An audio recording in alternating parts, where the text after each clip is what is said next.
Hi, my name is Rich Litvin. I'm the co-author of The Prosperous Coach, soon to be author of a second book, immersed in the process of writing my second book, getting past all my fears and doubts and insecurities about putting my second book out to the world. And today, I'm really pleased to get to speak to my friend David Block. Hi, David. Hi there. So David's familiar with The Prosperous Coach, has been part of our community for a while now. I'll get some of the story from you in a moment, David. But your background is as an accountant. I'll let you explain the distinctions in a second. So David's an accountant, and he coaches part-time. And it's one of the distinctions in The Prosperous Coach that you can choose if you want to be a professional coach or a part-time coach. What doesn't serve is what most people lie, which is in the world of being a struggling coach. And David, this journey that we've been on together, him and me, is a model for me, a role model right now of what it takes to be a part-time coach and really thriving in that. So first of all, hi, David. Hi there. It's good to be here. I'm excited to be talking with you. Yeah, me too. Take me back. How long ago did you first come across Steve Chandler, myself, the book? I came across the book right around the time that it came out. I went to the intensive in which you had the book launch, you might recall. Yeah. And I came across the book about a month or so before that intensive, because I was in another program of people who were looking to get a coaching practice going, and a couple of people in that program had mentioned your book, and after the second person did, I figured it was a good thing to take a look at. And one of the things that drew me in was something that you mentioned very early on about how being a part-time coach is a very honorable thing. And I said, well, these people respect what I want to do. So that was one of the things that drew me into it. Oh, nice. I didn't actually know that. And so your background, accountant, is that what you call it? Well, I am an accountant, and I came into accounting in a sideways fashion, the way some people come into coaching. I didn't graduate with a degree in coaching, although some people probably do. I didn't graduate with a degree in accounting either. I started out in college as an activist. I was looking to help empower people. I came out of college as a community organizer, looking to empower people. And I studied social ecology, which is actually, there was an article in the front, the cover story in the New York Times Magazine section about a year ago, about a feminist egalitarian democracy that's developing in Rojava, which is Western Syria, among Kurdish people. And there are these women with rifles who are kicking the heck out of ISIS and liberating people. Anyway, the fellow who was mentioned in there was actually somebody I was studying with up in Vermont, which is how I ended up in Vermont. And then I decided and the way to empower people was to become a teacher. And I became actually a certified social studies teacher. I was teaching 7th to 12th grade here up in Vermont. And in order to put myself through school as a teacher, I started doing income tax returns. And my father had an income tax business here in New York, and I would come down from Vermont to New York. And then I realized that I was making more money with income taxes and accounting than I would be as a teacher. So I couldn't afford to teach a second semester, and I started doing accounting, and then I became an enrolled agent, which means I'm licensed to practice in front of the Internal Revenue Service. I became a financial professional. I'm licensed to supervise stockbrokers and sell stocks and bonds and mutual funds and all that fun stuff. So, and I take 40 hours of continuing professional education as an accountant, and then some more as a financial professional. And at the same time, empowering people was important. And there was a point when I got divorced up in Vermont. Well, let me pause you. Just sure. Bookmark that story, because I want to get some context along the journey. We'll see where this goes. So, background as an activist, making a difference to people's lives, supporting them to make a difference to their own lives. Clearly very important to you right from the beginning. I'm sorry? Clearly very important to you right from the beginning. Yeah. Shift into a career as we do sometimes because we have to pay the bills. And exactly. You're in this world where you've become an accountant. It's been your profession now for a significant period of time. Yeah. And then I got divorced. And I had 2 children. And one day, my ex-wife came and picked up the kids, and I was depressed, and I was watching TV on old black and white television with rabbit ears, and the show ended. I was the mindless drivel, and then an infomercial came on, and it's a guy with big teeth, and we don't have to mention his name, but I became mention his name. Okay, all right. So I saw a Tony Robbins infomercial. I got inspired, and I ordered his program, and it was empowering. And then I started looking at what he was doing, and I went to an introduction to NLP thing that they had, not a big thing, but a little introduction to NLP. And then back in the day, and there was no World Wide Web. There were basically glorified bulletin boards. There was CompuServe and AOL and Prodigy. And on Prodigy, they had different bulletin boards, and they had singles bulletin boards, and I was a single person. And I went on, and I would see people saying, my wife left me, and I don't know why, or this happened. And I would look at them, and I said, okay, I know a little bit. And I would go through my manual from Tony, and I'd say, okay, this person's using these visual words and these auditory words, and I would start using the language they were using and responding to them. And then I had the different predicates. If they were visual, I'd see what you're saying, and then I'd go eventually into auditory and kinesthetic words. And then I would get these responses from people who would site mail me or post on there. Says, wow, I saw what you wrote to Kathy, and that really helped me. And I go, interesting. I said, are you a professional? Because, no, I'm not a therapist. Back then, we're talking about 1993 or thereabouts. I didn't know what coaching was. So I did some more seminars, because I'm always interested in learning. I became a master practitioner of NLP. And with that comes a certification in hypnotherapy. But I wasn't a therapist. I couldn't hang up a shingle as a therapist. But I could say I'm a hypnotherapist because I had a certificate. So I said I was a hypnotherapist. But I was really just talking with people and coaching them, and every so often to earn my keep, I would have them close their eyes and do something. But I was really doing coaching, but I didn't know I was doing coaching. And there was no profession that I knew of that was coaching at that time. But because, people, we get hung up on, you need a certificate. You need to be able to show that you're something. And my favorite story about that, if I may digress for a moment, comes from The Wizard of Oz, where the scarecrow is the smartest one, thinking on his feet, the cleverest, the brainiest, but he needs a brain. And finally, he comes to the wizard, and the wizard says, what you need is a diploma. And the wizard hands him his diploma, and instantly he says, the square of the hypotenuse of an isosceles triangle equals the sum of the square of the other 2 sides. And everyone's going, wow. And he was wrong. It's not the square of the hypotenuse of an isosceles triangle. It's the square of the hypotenuse of a right triangle. Unless the isosceles triangle is a right triangle, it's incorrect. But everyone thought it was correct because he was so authoritative when he said it, because he had a certificate. And there's a lesson in that. And I don't think the people who wrote The Wizard of Oz had that lesson in mind. But the lesson is that we can sound authoritative because we have the certificate. But he was smarter before he had the certificate, because he was right.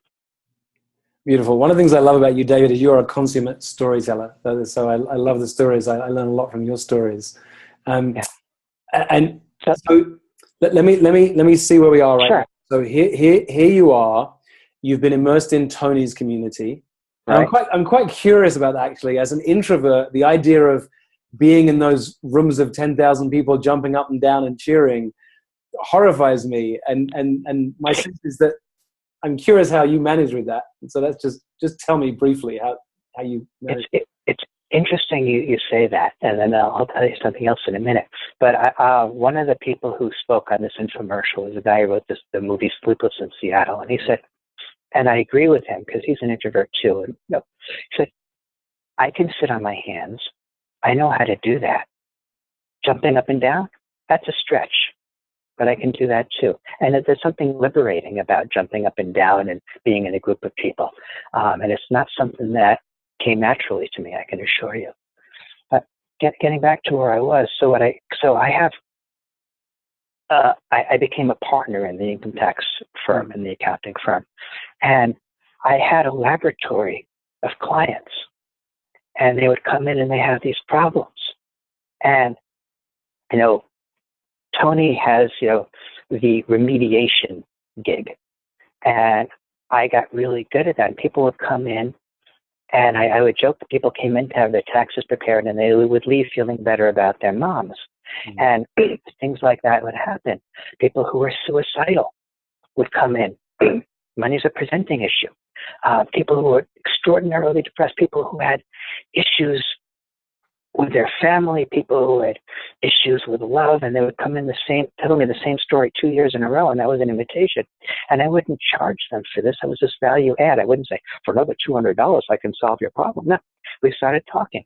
And then I felt compelled to, because like Tony does this thing, and he doesn't do the ongoing coaching. He does this thing, and they're done. And I would future pace them, and I would give them anchors, and I would work the hell out of it to really get them to, because I wouldn't see them for another year, to hope that something would stick. Because I don't like stereotypes about accountants. Accountants are dull, they're boring, they're just about numbers, they're this. No. I'm an activist. I'm a coach. There's so much more. You can see my library behind me. This is only part of it. We don't have enough room in my shelves for all the books that I have. But there's so much more to that, and I love astonishment. You talk about client astonishment. I love astonishing my accounting clients by talking to them about their work and knowing something about what they do. I remember having an ethnomusicologist come in, and I was talking about Colin Turnbull's book about the Ituri Pygmies and how they use pipes to make music, and that people have left around. And I just love talking to people about things that they don't have any expectation that I would know. And then when they have an issue, they were my laboratory. That's how I get really good at being coaching, is helping people who came in to have their taxes done, and they left with something. Remember one client came in, she was a music teacher, and she was saying as she was leaving, I can't hear the music anymore. And as I'm walking out, I said, sure you can. Close your eyes for a second. You've been with music all your life. Did you just close your eyes and just hear any music you want? And then she did. And she got tears in her eyes as she's walking out. She goes, I don't know how to thank you. And my office manager looked at her and looked at me and goes, he did it again, didn't he? But that's what I was doing. And then after a while, I said, okay, I got to be serious about this. And, Tony had coaching at that time. He had people who he hired to be coaching. And so let me see if I could be a Tony coach, I like the people. And so they said, well, to do that, you need to be certified. So I became a certified professional coach, one of the many, many trainings that I do because I'm a training junkie. And I did that. And then I realized that they didn't pay very well. And there was a business coaching opportunity with Tony in a partnership with Chet Holmes, and I became the business mastery coach with them. And then Chet got ill and died, and that's right around the time that I found you. But I went to that first intensive, and people were talking about 2-hour coaching calls. I go, really? How do you do a 2-hour coach? How do you sustain a 2-hour coaching call? How deep must it go? And I realized that there was another level of coaching that I wasn't there. There was the remediation, and that's one thing, and then you could charge a certain fee for remediation. But well, let me just distinguish that. Sure. What you call remediation, I call remedial coaching, which is you present with an issue that needs fixing, and the coach can help you to fix it. Right. It is one way to coach, and there's value in it. It's just not the only way. Right, and I was really good at that. I was great at that. And to me, I realized it wasn't enough. That once they remediated, where do they want to go? Mm. Where can they take their life now that this problem was solved? And so and it took a while for me to realize that I sucked at that kind of coaching and I had to get better at it. And the challenge with being a part-time coach is that it's really, really hard to be great because it's a numbers game. Coaching is a numbers game. If you're rolling dice, the chances of getting a 7 is 1 out of 6 times. But if you roll 100 times, you get 1 out of 6, you get 16 or 17. You roll 1,000 times, you get 167 of them. But if you roll 10 times, you might get 1, you might get none, you might get 5. And so the sample size, as a coach, people do the 100 conversation game or the 30-day 30 conversations or whatever it is. Mm-hmm. And with those numbers, you're going to get something. But when you're a part-time coach, the sample size is small and you still got to hone the craft. Mm-hmm. And it can be challenging. Yeah. You take me back, first of all, to when in my early days of coaching, when I was doing 30-minute instant confidence sessions. Mm-hmm. I'd studied some of Tony's stuff, a little bit of NLP, some Paul McKenna, and mm-hmm. 30 minutes, I could have a massive impact on people's lives. Years later, I get people still come back to me and say, you remember that call we did? Changed my life. But Steve Chandler said to me one day, do you want to be known as the guy who does 30-minute sessions and fixes people's lives forever? And I said, well, that's interesting. It fixes people's problems forever. That's interesting, but no, I want to be the person who goes in deep with them and helps them create an extraordinary life. That's what I want to do. And that was it. I had to move in a different direction. Yeah.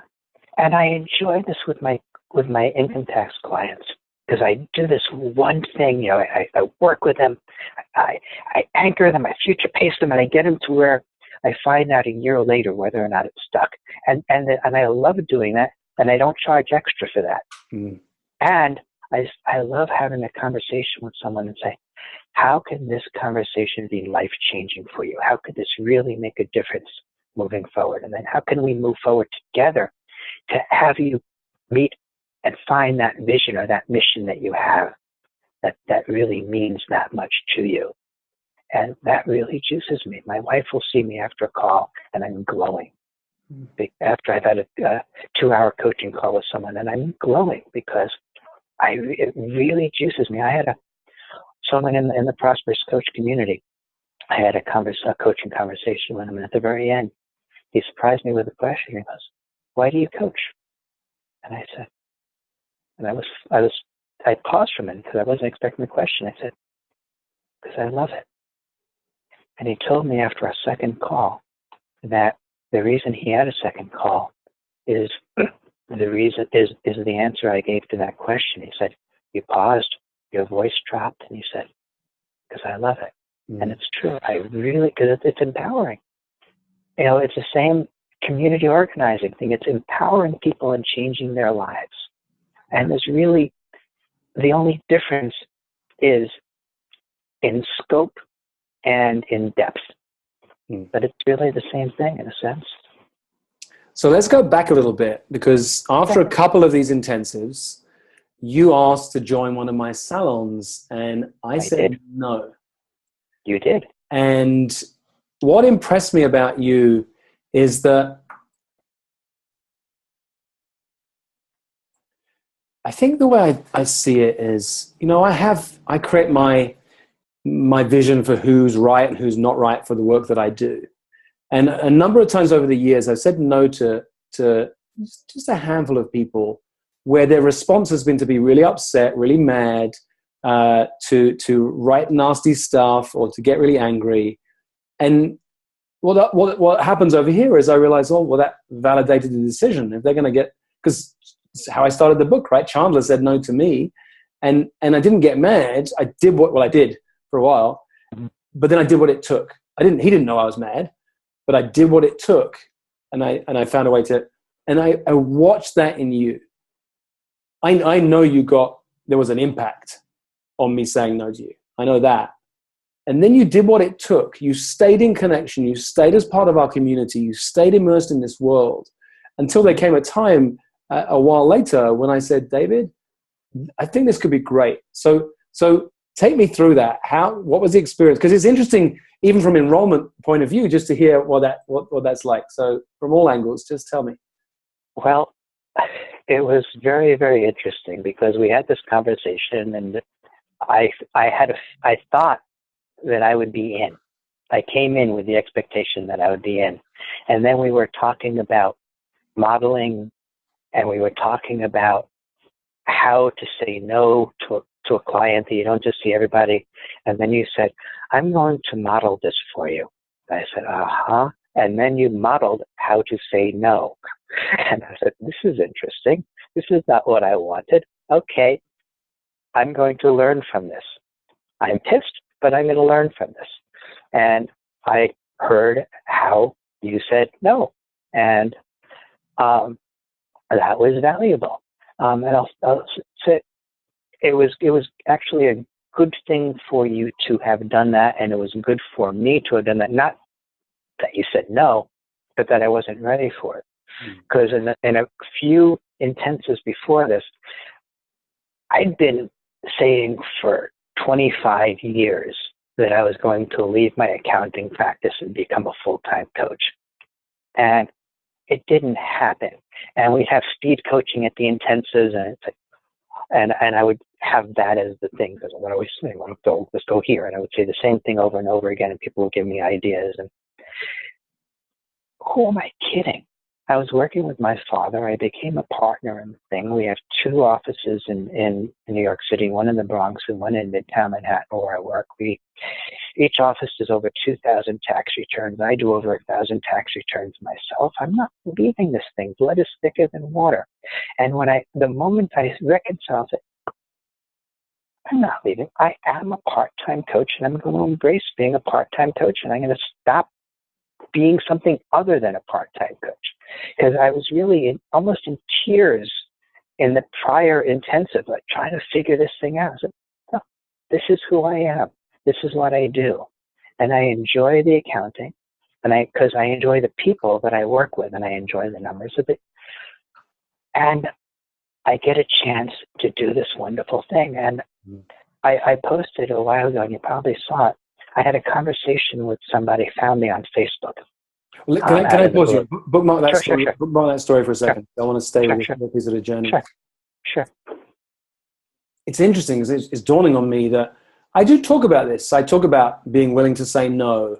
I talk about I turned away 18 people from the first time I ran 4PC. 18 people wanted to be in 4PC, and I didn't feel they were a fit.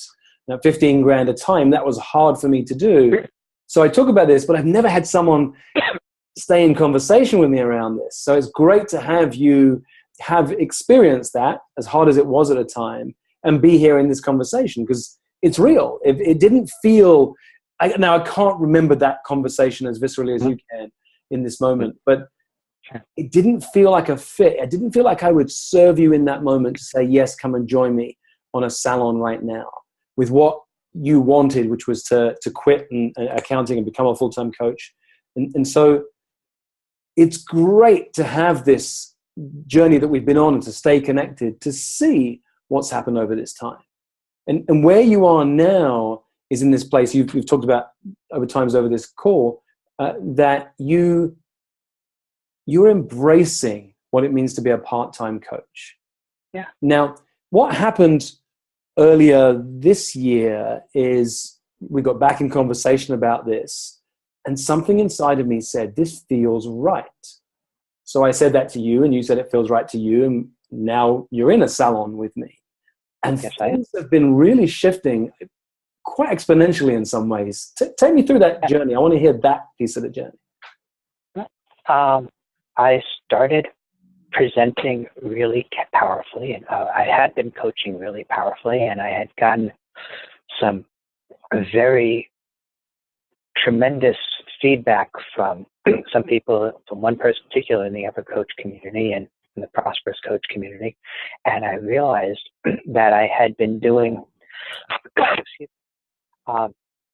with the business mastery coaching, a lot of that was consulting more than coaching. And I had been teaching and consulting more than coaching, and I got into some bad habits, and I started coaching much more powerfully. And when we can say no to a client, when we don't need the client, when all we're doing is serving, and then they can say yes or no, and that's up to them. But I don't need that client to pay my rent or my mortgage or my office rent or whatever it is. If I'm just serving powerfully, they're either one and done, they want another call, or they say, what would be like to go further? And as I said, I had a fellow coach find me out of the blue the other day. And he was talking about how he spent $9,000 with someone who was to show him how to earn a six-figure income in coaching. And he said, but the phone wasn't ringing and the Facebook ads were killing him. They were just too expensive. And I wrote back, said, I could have a six-figure income in coaching because I get 5 figures from every client and I pay nothing in advertising. And I said, wow, I just wrote that, didn't I? That's pretty cool. Huh. Because that wasn't, when I first started in coaching, $50 an hour, and it was an hour, we're trading time for money, but no, we're trading results for an investment. They're investing in their results. And people pay me 5 figures.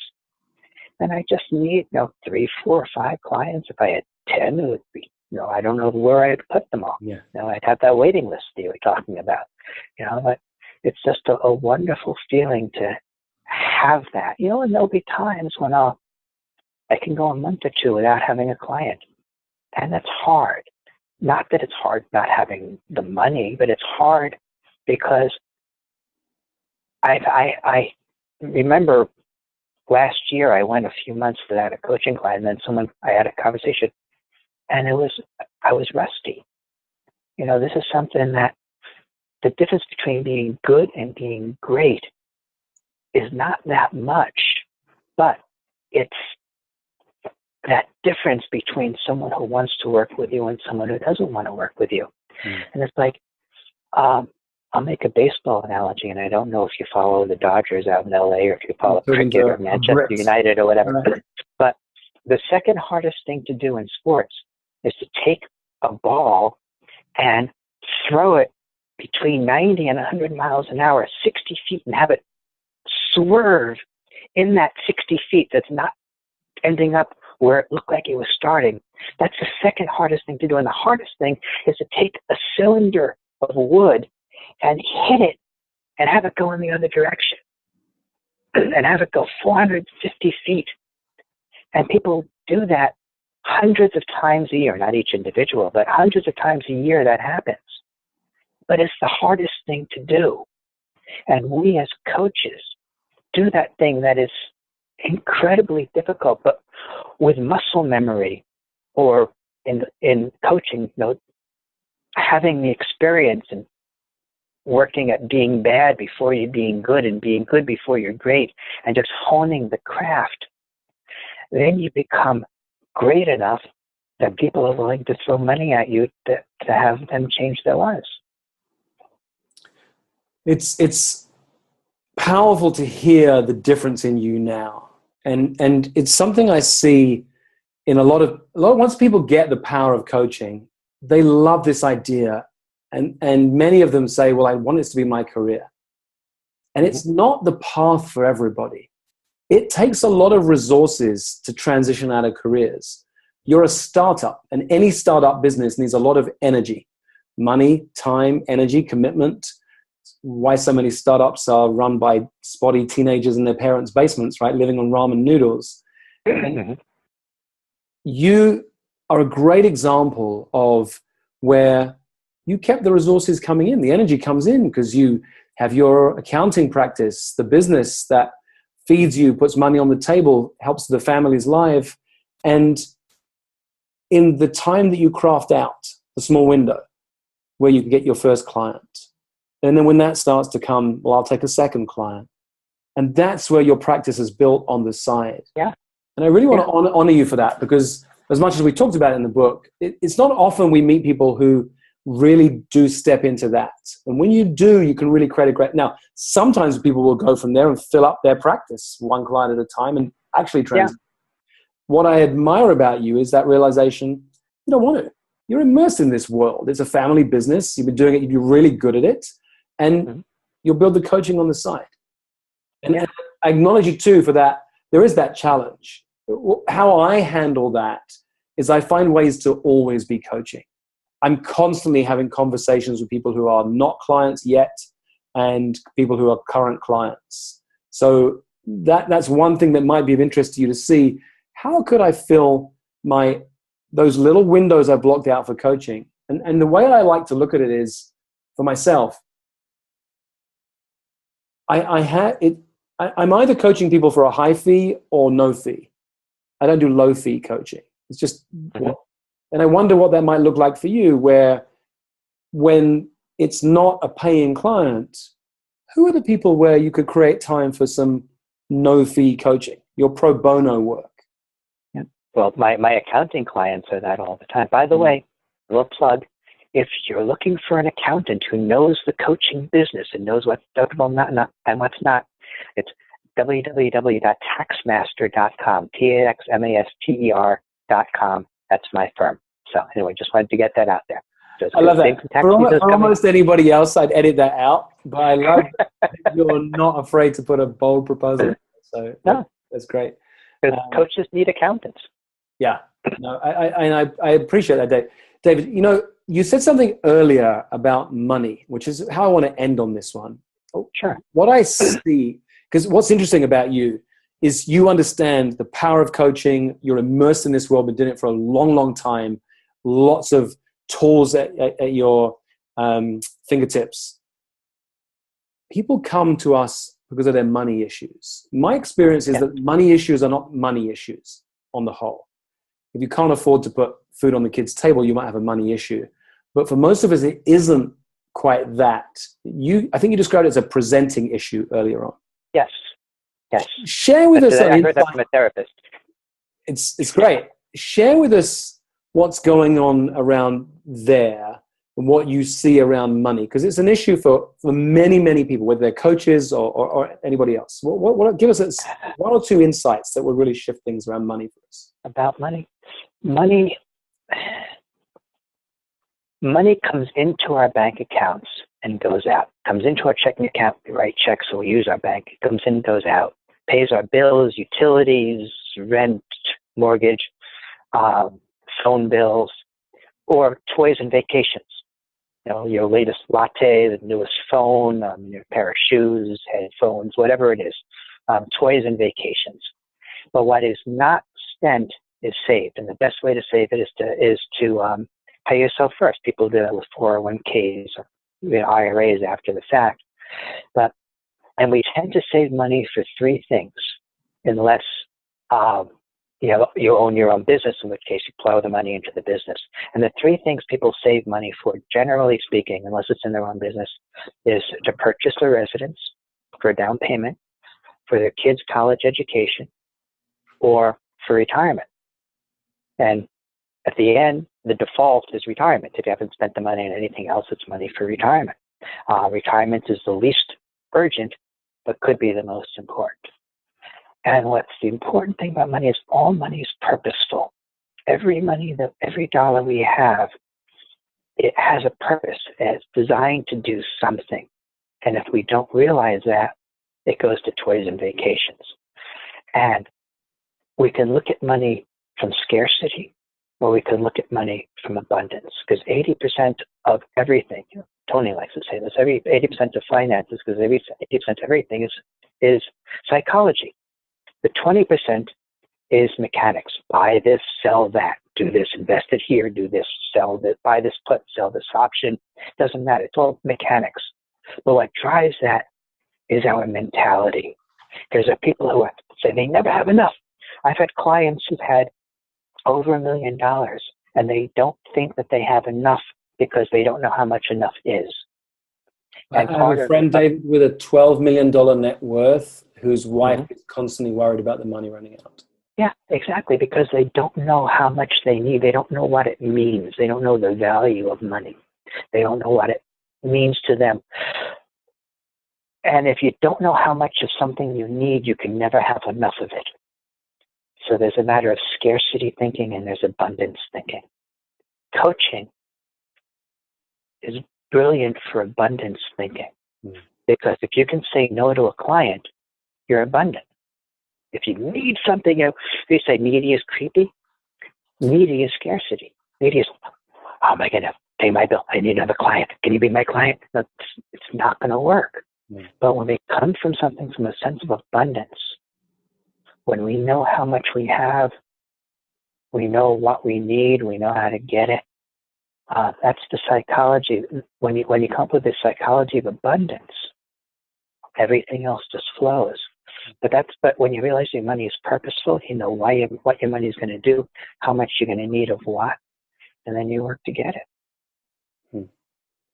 Yeah, I remember the first time I met an unhappy millionaire, and I was shocked. It didn't make sense to me, and I've met a number of them over the years now. And so money issues are never the real issue, and that's the mission that we have as coaches, to dive deep and find out what's really going on.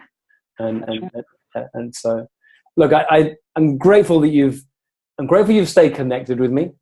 I'm grateful that you heard that no and wrote it, and we stay connected, that we're now getting to work together. And I'm grateful that you've come on and been willing to share some of that story for those people who are or who want to become part-time coaches, because you are a real role model for me in this world. And I'm very grateful to you, David.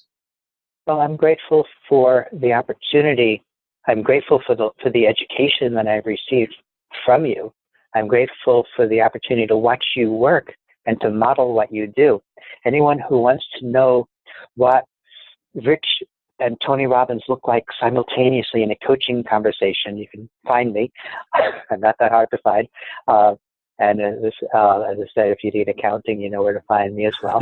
And it's a great opportunity, and I've learned a tremendous amount, not just from you, but from the community. Because, and I say this with all sincerity, the people you attract is a reflection of who you are, and you attract some amazing people. There are some phenomenal coaches and human beings that I'm honored to be part of this community, because it's just the people are just really